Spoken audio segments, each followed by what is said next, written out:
So today we have to discuss about the lacrimal apparatus. So before going to detail of lacrimal apparatus, let us quickly see what are the various layers which will form the lid. So this is our upper eyelid, this is lower eyelid.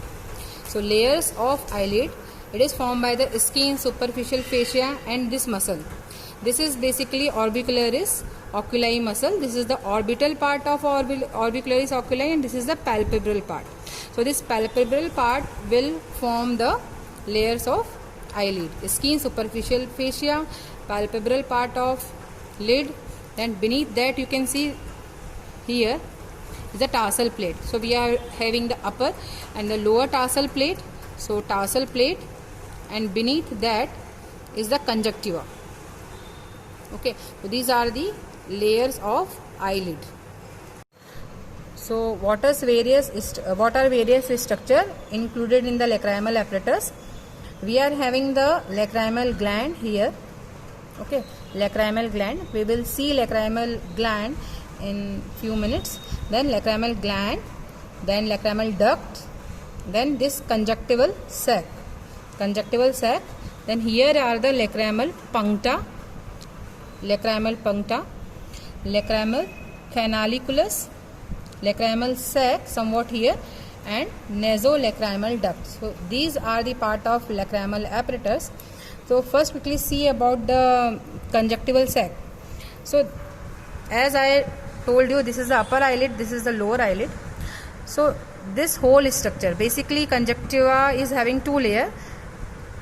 The inner side of lid is the palpebral conjunctiva. So this is palpebral conjunctiva, and whatever conjunctiva you are seeing here over the sclera, over the eyeball is our bulbar conjunctiva.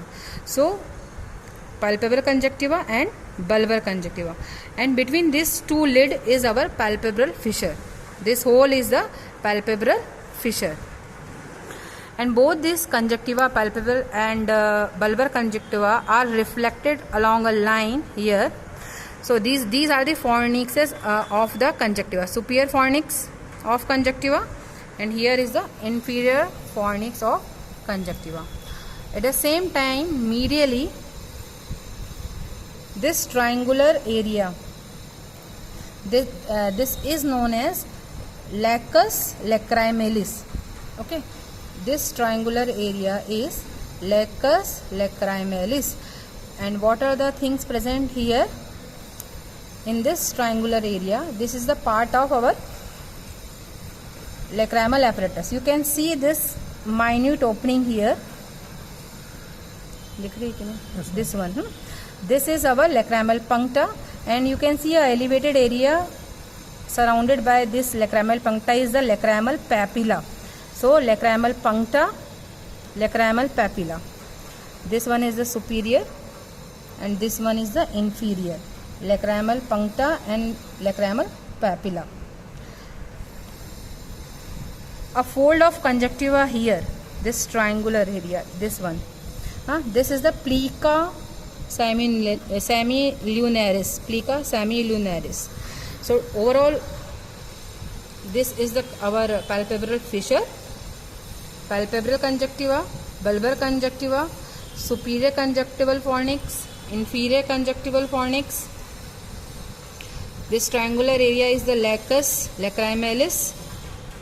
Then superior lacrimal papilla and puncta, inferior lacrimal puncta and papilla, and this elevated area in the lacus lacrimalis. You can see here. दिख रहा है इसमें? Yes, this elevated area in the living body, it is pinkish in color. This is our lacrimal caruncle.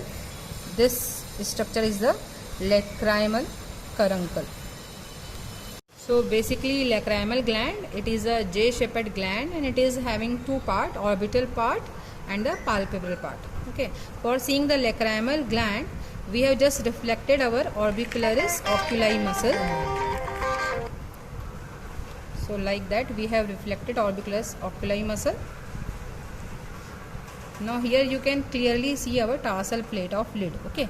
So this is our bony orbit. So over the anterolateral wall of the roof of the orbit, this is our lacrimal gland orbital part. Okay, so orbital part is okay. So our lacrimal apparatus is consist of the lacrimal gland. Okay, first part is the lacrimal gland, which is a J-shaped gland, and it is consist of two part. You can see here, this is the orbital part. This is the orbital part. Okay, where it is situated at the anterolateral part of the roof of the orbit. Okay, this is the orbital part. Then this lacrimal gland, it is indented by the LPS muscle, levator palpebrae superioris muscle, and it will divide gland into two parts. This is the orbital part and this is the lacrimal part. Okay, this is the lacrimal part. This lacrimal part, it is situated over the lateral aspect of lid and extended up to the superior conjunctival fornix, yahan tak. Okay, so basically this is the LPS. For the insertion of levator palpebrae superioris, it is forming a flat membrane, flat aponeurosis, and it is having the medial margin and the lateral margin.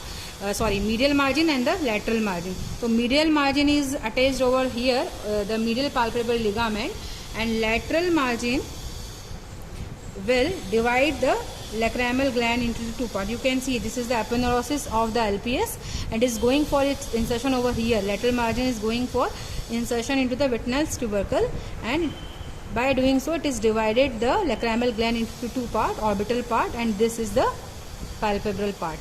Okay, so from lacrimal gland, then lacrimal apparatus, the ducts, the orbital part, it is having various ducts, and the palpebral part, it is also having duct. So the ducts of the orbital part is traversing through the palpebral part for opening into the conjunctival sac. So both this part is having their own duct, but they are opening into the conjunctival sac. Because the duct of orbital part are traversing through the palpebral part for their opening, so removal of palpebral part alone is equivalent to the removal of the whole gland. Okay, so after conjunctival sac, they are going into the here.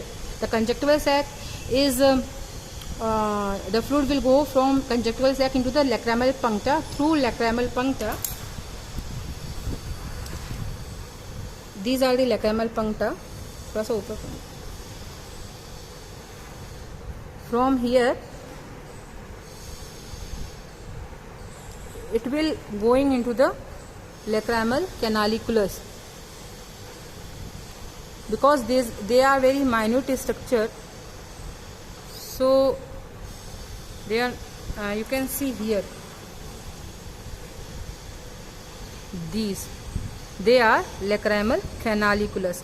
So we are having the superior lacrimal canaliculus and inferior lacrimal canaliculus. The superior lacrimal canaliculus direction is, first it will going upwards and downwards and medially for opening into the lacrimal sac, which is present here in the lacrimal groove. This is the lacrimal groove. It is bounded by the anterior lacrimal crust and posterior lacrimal crust. Anterior one is formed by the frontal process of the maxilla and posterior by the lacrimal bone. So this lacrimal groove will lodge the lacrimal sac. So these canaliculi, they are leading into the lacrimal sac, which is somewhat here. देखो थोड़ा सा दिख रहा है क्या? Here. Then this lacrimal sac, it is continuation. It is actually blind end of the nasolacrimal duct, which is open into the inferior meatus of the nose.